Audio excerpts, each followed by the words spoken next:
Hello guys welcome to my another mini blog.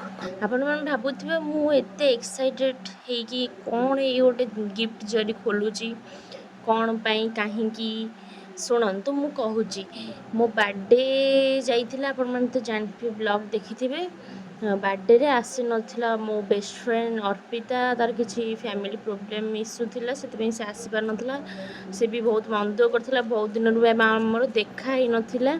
CA मो पाई नेइके आसला ता प्रॉब्लम सब सरला पर नेइके आसला मो पे गोटे छोट गिफ्ट भी आनी से मन दुख कला मु तो छोट गिफ्ट देती तू मन दुख करूनी एथरक आरथर को भल गोटे गिफ्ट देवी। देखते केते सुंदर गिफ्ट से गोटे मो पे नहीं गोटे मिरर लाइट सिस्टम रे गोटे फोटो लगी तार मोर जोटा बर्थडे मुझे देती फोटो उठेकिना यही फोटोटा बर्थडे घरे मुझे उठेली। देखते से केते खुशी अच्छी आम ये मजा मस्ती किसी कलु तापर देखु सी केते लाज कर मत मोमो टे खोईदेवाई कहे तू खा तापर मु खाइबी तापर आम समस्ते मिसिकिना सब भौणी आउ से दी भौणी बसिकिना समस्ते खियापिया कलु तापर से घर को गले देखा नेक्स्ट मिनी ब्लॉग रे बाय बाय।